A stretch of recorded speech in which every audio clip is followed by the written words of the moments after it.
Thank you very much. So I have the privilege of speaking with Lexi and Bunmi about what investors are looking for.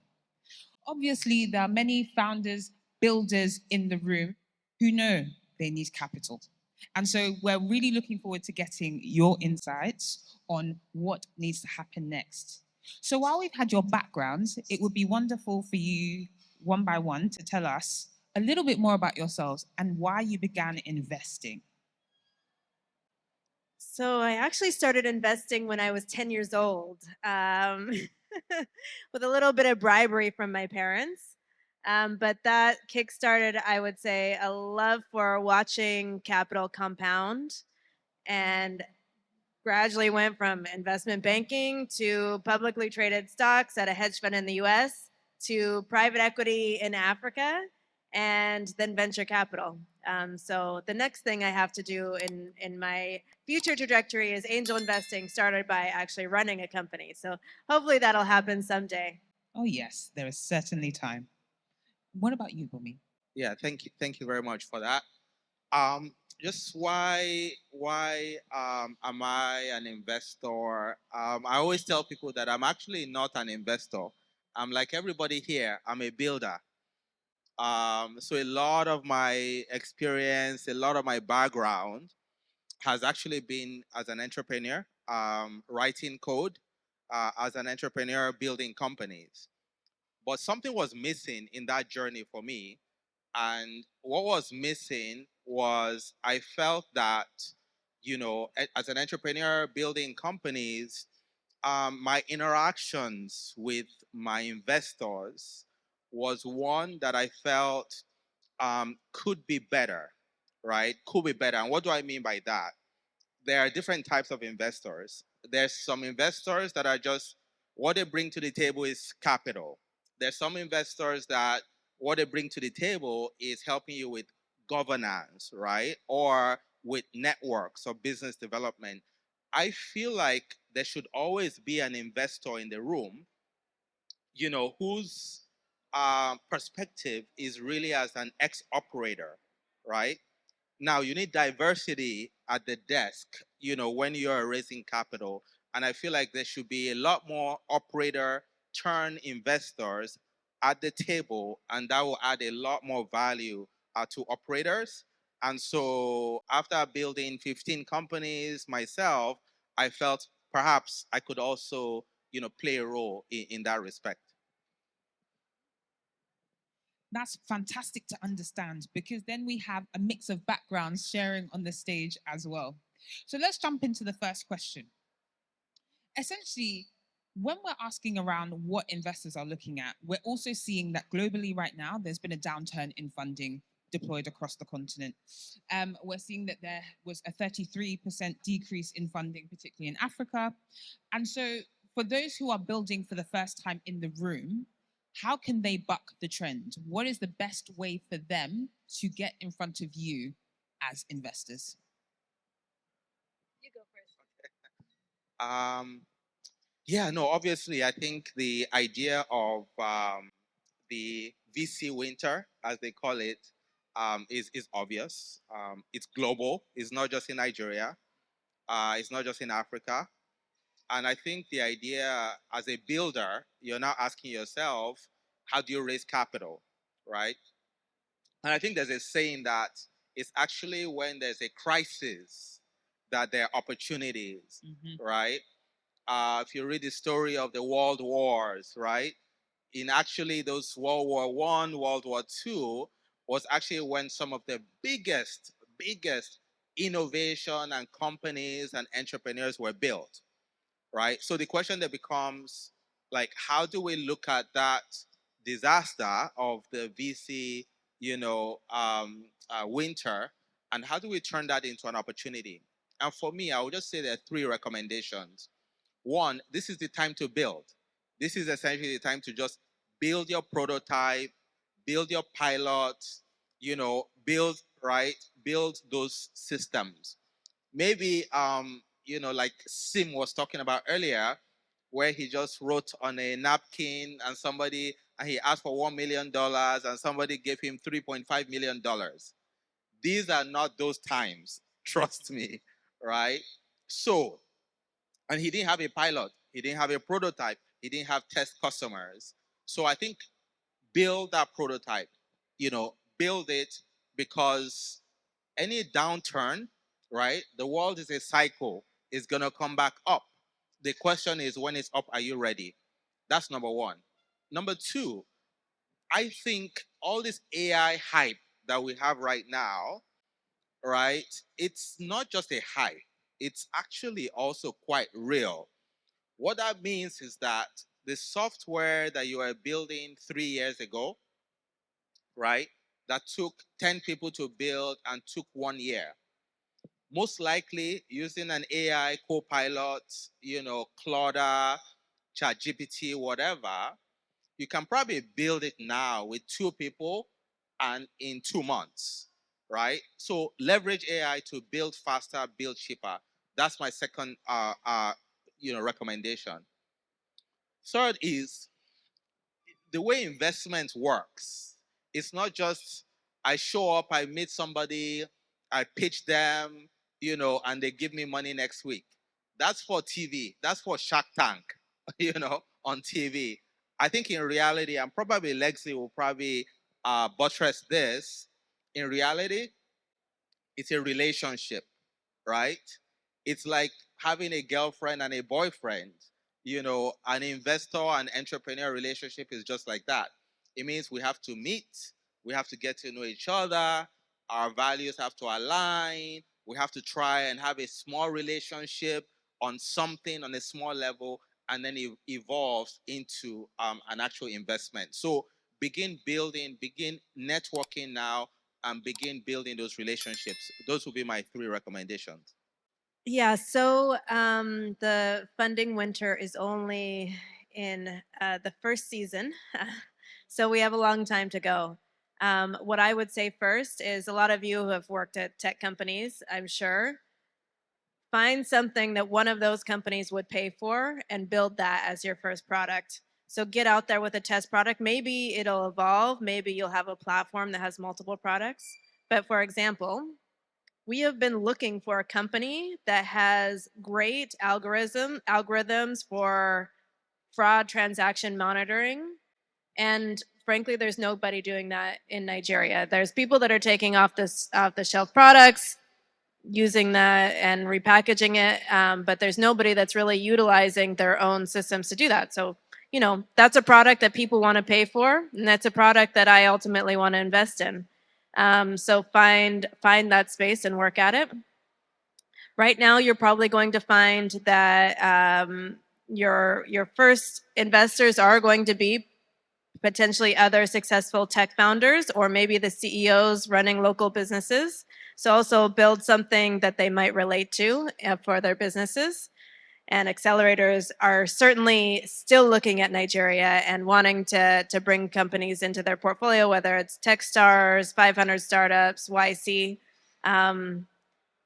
So, the capital is out there for companies that are actually making real money. So if you have those attractive economics and can really show, Sim mentioned margins, build something that people want to pay for. Make sure that people are paying more than it costs to actually acquire that customer base. Fantastic insights, especially around the focus on making sure that you're building something first, right? So that people have something to show when they want to speak to investors. Now, Lexi, you mentioned that some of the earliest investors might be other tech founders or other founders in general. Can you both of you share a little bit more about how they get access to investors like yourselves? So, Lexi, on your LinkedIn, it actually says you have over 1,000 requests already. And I'm sure, Bunmi, as well, your inbox must be very, very full. How do builders cut through the noise and get access to you to show you what they have built?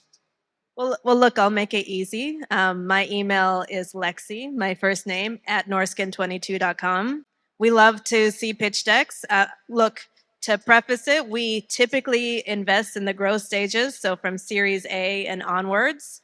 But we do like to start engaging with founders quite early, especially if they have amazing profiles of building things before and are focused on building a business model where there's a very large market size.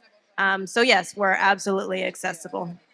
I know you're enjoying this video. I am too. But pause. We have business to discuss. You know those viral tweets where people share the stories of how they made their first million? I think it's very fascinating to see the different paths that people take. But the ones that truly resonate with me are the stories of founders and creators who share stories that highlight how they built from scratch. And it's because as someone who is on that journey myself, turning Founders Connect from a passion project to a serious media business, I know firsthand how challenging that can be. It's a whole different ballgame when you're trying to monetize sustainably and create consistent revenue streams. I realized that starting was the easy part, but growing is a different story. Damn, it's hard, and I know it's something that every entrepreneur or creator can relate with. And so over the last few months, I've spent countless hours and many late nights trying to search for knowledge and tools that can help me navigate this new terrain. And that's how I found my first million business monetization playbook by HubSpot. This playbook is great because it is from the My First Million hosts, Sam and Shan. So it's not about making that first check, that first million. It's about building the foundation for long-term success. In this playbook, you'll find proven strategies from industry experts that have been there and done that. You would also find actionable steps that you can implement immediately, regardless of what stage your business is in. Also, case studies from real companies and business owners that have achieved sustainable growth, and tailored advice for businesses of all sides, from startups to established enterprises, from creators who are trying to turn their hobby to business, to people who are building a tech startup. Everybody, there's something for you. And so, if you're a founder or you're a creator and you're looking to take your business to the next level and really figure out monetization, this playbook is for you. The best part, it is absolutely free, like this channel. One of my favorite sessions of this playbook is play one, the part one, the optimized pricing strategies. It dives into different ways that you can price, the tiered pricing, dynamic pricing, value-based pricing. It basically talks about how business owners can maximize revenue by aligning your pricing to customer perceived value. I think it's fantastic. And so, if you're a founder or you're a creator and you really want to take your business to the next level, I think you should download this playbook. The best part is, it is completely free, no catch. All you have to do to access it is click the link in the description below and you can download it straight away. It's free, straightforward. This resource was made by HubSpot. Shout out to them for sponsoring today's video. Let's get back to African FinTech. Yes, same here. You can find me on LinkedIn if you just search for Bunmi Akinyemiju. LinkedIn is an easy way to reach out. Email as well, bumi@greenhouse.capital. And where we invest typically around that sort of pre-series A round is our sweet spot, right? So it means you're generating revenue, some kind of product market fit, or you're very, very close. But at the same time, if you just have a prototype, if you have a pilot, we like the idea of partnerships. So really, I'm more of an operator than an investor. So we have 15 companies. If you've built something that's complementary to one of our businesses, we have businesses in aviation. We have businesses in diaspora remittances. We have businesses in the power business, power utilities.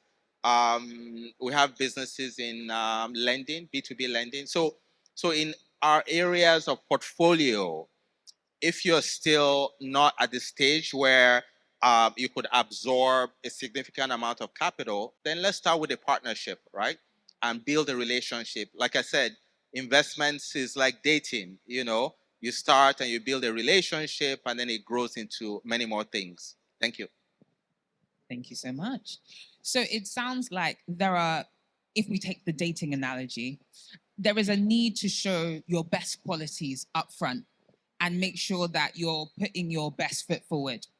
So when it comes to early stage founders in particular, so that they can get to the stage where they're finding their product market fit and at that growth stage, what are some of the specific qualities and experiences that you're looking for in the founding teams themselves? A lot of people here are passionate, they have great ideas, but they need to build teams around themselves.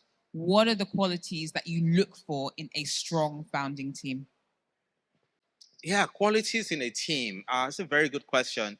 And if you look online on YouTube, there's so many videos talking about this in terms of passion, in terms of we like multiple founders, right? So there's diversity in the founding team, right? Male, female, tech, non-tech, very outgoing and introverted. Like, there's power in diversity, technical competence. So I probably don't want to go through the long list, because you can probably even ask ChatGPT and you'll get the list, and the list will be pretty accurate. But maybe I'd like to contextualize it to Nigeria and Africa. I would say that the number one thing I look for is excellence and consistency, right? Because that's what sets people apart. In Nigeria, in Africa, there's a lot of creativity. We have the hustle, right? We have the passion, and we have the technical competence. I think one thing that is quite rare is that excellence and consistency. So, meaning, when you reach out, when you have a meeting, just following up at the level of detail, right? Like what we discussed. Maybe the investor challenges you in one area, and you actually took that feedback and you went to research and you worked on it and you came back. Now that tells the investor that now that's consistency, that's excellence, right? So I think that would be one. I think maybe the second will be something around just resilience, right? Like just thinking long term. Most people are thinking short term. Most people are thinking, one disappointment, and they give up and they've moved on to something else, right? Success really takes a long time. And so when you demonstrate resilience, when you demonstrate that this subject matter in everything you have done over the last 5 years or 10 years, it's being that consistent building blocks of knowledge, of experiences, even failures. Failures is actually like an incredible thing. So I think that is very useful, because an investor wants to know that you're not going to give up, because it is very, very difficult to build businesses. Look at Sim Shagaya's story, and you'll see that it's a story of building on top of it, building on top of it. But on the surface, when you see his company, it seems like, whoa, voila, I can just go and build that tomorrow. And I think that's the second thing that I say is very crucial in terms of the attribute that we look for in founders, in founding teams, in general. So that staying power is very crucial. Yeah, so I think Bunmi say a lot, but especially at early stages, I do want one of the co-founders to be very product oriented. So I want you to be able to build all the tech internally, not having to outsource, not even sometimes, although it can be more efficient to leverage off of the AI tools, certainly be able to build this all internally. I think what also resonates very well with me is understanding in detail how your customer cohorts are responding and why. I mean, if you have a customer channel that is really working for you, know what that is and why. If you start to see a customer engaging with an app in a different way, understand what that profile of that customer is and why they're engaging it in that way. Because I'll ask for raw data and I'll have a lot of pointed questions. And if you can't respond to those, it means that you don't understand your customer. And that is 100% what I want to see in an early stage founder. The second, I would say, is also recognize your own gaps. So know what your competition is, what they're doing better than you, your own team dynamics and where you might have those gaps, the points that are holding you back. And maybe part of it is funding capital, but what if you had the capital, what would you use those resources to fill those gaps? that's what I look for in a team. And look, I've been an investor now, and I guess 10, 12 years in the Nigerian tech landscape. I invested in very early rounds in companies like Paystack and Flutterwave.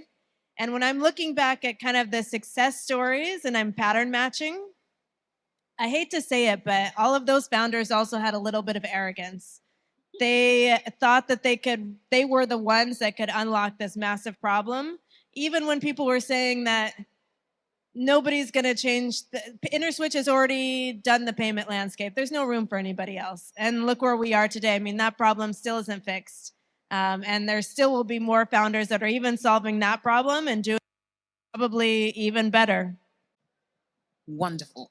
So what we're hearing is a dash of arrogance, a product focus, but also resilience and a consistency when it comes to connecting with investors to build that relationship and build that confidence.